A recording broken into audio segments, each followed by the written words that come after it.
This is Hidden Killers Week in Review. A look back at the most prolific stories of the week. This is the Hidden Killers podcast with Tony Brueski. Featuring defense attorney, Hidden Killers daily contributor, and host of the Defense Diaries podcast, Bob Motta. Ruby Franke and Jodi Hildebrandt facing the music for their charges, both being sentenced, to the same 4 consecutive sentences of 1 to 15 years in prison for their roles in the abuse of the children of Ruby Franke. Joining me to discuss, host of the podcast Defense Diaries, defense attorney Bob Motta. Bob, we got that. We knew that obviously they were pleading guilty. They had their heartfelt apologies. I'm putting that in air quotes because, they did seem kind of heartfelt, but who knows with the people who are capable of doing this, just how sincere they actually are. What's your thoughts on this? 1 to 15 years, 4 consecutive sentences. It could be 4 years. It could be 60. Walk us through that a little bit and where you think that's going to go.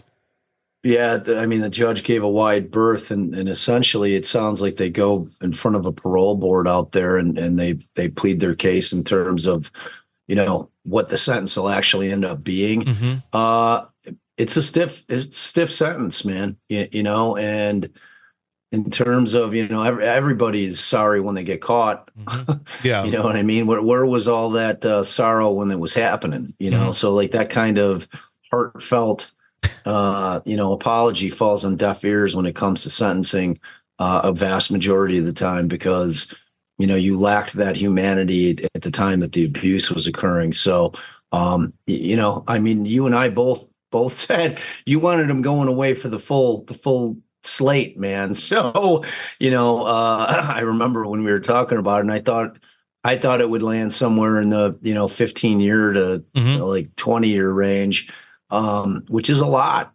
Yeah. That they're it is a life altering, never going back to the way that you lived in any way, shape or form type sentence. Even if they shave it off and they cap it at like 16 years with those things all running consecutive. The question that I don't know the answer to because I don't practice out there is whether or not they have the ability to make those run concurrently, meaning on, that they run at the same time. Because as the judge had it, it was going to be strictly consecutive. So, which means one after another. So heavy penalty, heavy duty abuse, Yeah. Like I think the lesson to be learned from that is if you're gonna do that kind of physical and psychological damage to your kids, prepare to do some heavy time for it. We've heard nothing from Kevin Franke as of now. We know that there's a divorce that's in progress, but not a whole lot at all. Do you think he is accountable at all on any of this as of right now, or was he kind of the victim also of Ruby Franke and her mental abuse? He is a dad. He is there. He does have the power to stand up and do something if need be. And it seems in a lot of cases he didn't, or maybe he was just unaware. Yeah, I don't know enough about his circumstance once she left him. I just don't know if he was going over to, because, once she started staying with Jodi, that changed the dynamic. So I don't know how much he knew, when parents separate from one another, they're typically not going out and hanging out in the new house. You know what I mean? So you really don't know.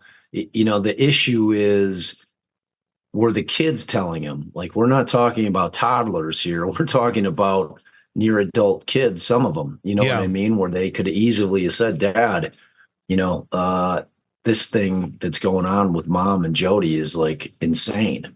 Like they're completely abusing us.